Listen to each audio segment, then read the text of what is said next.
Music on the YouTube or perhaps MySpace websites to get their names known. Among them is the London-based group 7 Seconds of Love, which has been propelled into the spotlight in Argentina, not for its music, but rather for playing David against Coca Cola's Goliath skies. Paul Brennan explains.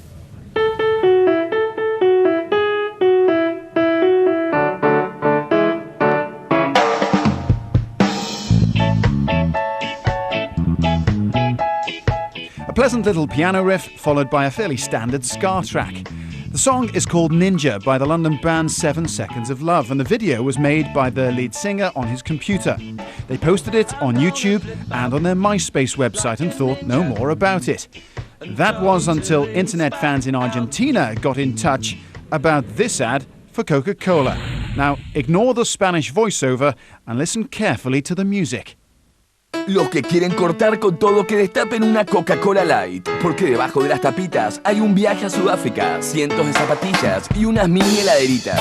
Así que los que se animen a ponerse este trajecito de safari, que destapen una. Of course, the band's jaws collectively dropped. The song sounds very similar, but also the video looks very similar. And so whereas you could potentially get away with a sound-alike of the audio or a look-alike of the video, in combining the two, you then have something which is passing itself off as our work. I mean, we had people from Argentina going, you know, you did the Coke ad, it's amazing, and obviously we didn't. Plagiarism or theft is a constant risk for musicians. George Harrison famously lost a legal battle over the similarities between his hit, My Sweet Lord, and the Chiffons record, He's So Fine. And Richard Ashcroft's band The Verve lost all royalties rights from their Bittersweet Symphony after being sued by two composers who claimed it was based on their work. Legally, it's a minefield.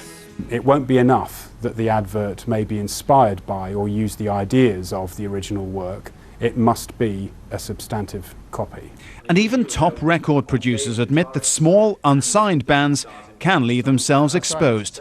I think the internet is a double-edged sword because it gives you the opportunity to display your wares so everyone can see them, but it also means that everyone can steal them. And that's the thing that all performers have to go through these days, which is, I want everyone to hear my work, but do I want them to hear it to the extent where they can steal it?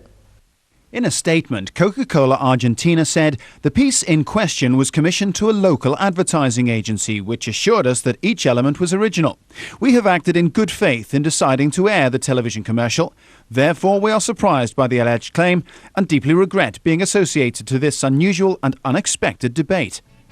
The band has taken legal advice, but face the prospect of a real David and Goliath battle if they decide to take on the multinational drinks company. The stakes and the costs could be very high indeed. Paul Brennan, Sky News.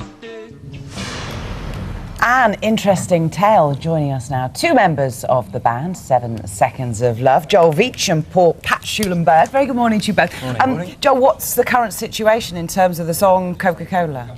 Well, we're just trying to work out what exactly we can do about it at the moment. Obviously, we would like to say that there should be a case over here because that's where we are. If we are going to take it to court, obviously, it's likely that they'll argue that it should be heard in Argentina, which is a problem for us. It's very difficult. Costs money though, doesn't it, Pat? Yeah, it does indeed, and it's been very difficult for us living here as well. We've all got jobs, we don't do this full time, so I think it'd be incredibly hard for us to actually fly over to Argentina and take them to court. Have the lawyers sort of said this is roughly how much it's going to cost if you went to sort of pursue it down that route? No, all they said is that obviously if we have to go down the Argentina route, it would be very expensive. If not, then it would be a much clearer case. The other issue about this, Joel, is the internet and putting your music on the internet. Yeah. I mean, in some terms this has been great for you and 7 Seconds of Love because people will now have heard of them, and when you put your music on the internet it's available to anybody. Well, that's right. I mean, as Mike Bat said, it's a double-edged sword. I mean, obviously as an unsigned band we don't have the resources of a big record label behind us or a publicity machine. And the internet is a wonderful thing for that, not just for musicians, but for any kind of independent artist, whether you're making films or anything. You can put your work out there and people all over the world can see it, which is brilliant, without having to, you know, put money into a marketing spend or anything. The downside, of course, is that it then leaves you exposed to this kind of thing. Pat, you must be flattered in a roundabout kind of way. It is quite flattering. flattered, but at the same time a little bit annoyed that they didn't just ask us directly, and we would have done a better job, I'd say. How on earth did you find out? I mean, it's not often you watch Argentinian TV to find out that something that sounds like, looks like your song is on there. Well, this is the thing about the internet, is it's a world wide web, and so we have fans in Argentina who just started emailing us saying, we have this Coke commercial over here, it's, you know, did you make it? It's Ninja.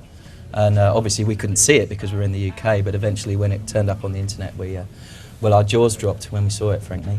Just watching, this is the Coca Cola version of the song.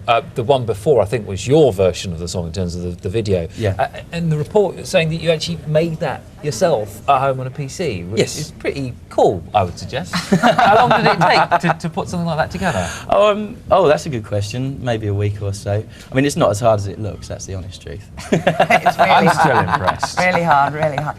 Where do you go from here in terms of this? Do you think that you have got anywhere to go, or are you just going to count your losses and say, well, actually, we've got some good publicity out of this, we've made Coca-Cola issue statements like they have to us at Sky News, and we've caused a bit of a stir? I don't know, honestly. We'll see where we go. I mean, obviously, we don't have like massive financial resources behind us, so it makes life a bit difficult. I don't think we want to say we're definitely going to pursue it or we're definitely going to drop it. We'll just see what we can do about it, I think, really. How has the internet changed the way, I mean, you've been making music for some time, I assume. How has it changed the way you make music and get it out there? Well, it's changed everything, I think. I mean, what we do, we write a song, we record it, then Joel usually animates it, we stick it on the internet, and thousands, hundreds of thousands of people watch them. And that's the amazing thing. I think people don't realise how many people actually, because it's a global thing, there's people all over the world that start watching that, and then they forward it to their friends, and it spreads. And the hope is that you then get a record deal, yeah? Well, hopefully, yeah. It doesn't make a lot of money if you give it away for free, but it's good for, it's great fun, and the kids like it. Excellent. Well, good luck with whatever you decide to do with it. Thank you Thanks. very much Good indeed, luck, Joel yeah. Veitch Nice to and see you. Pat Schulenberg. Thank you. Let's catch up with Jackie now and the sport. Jackie.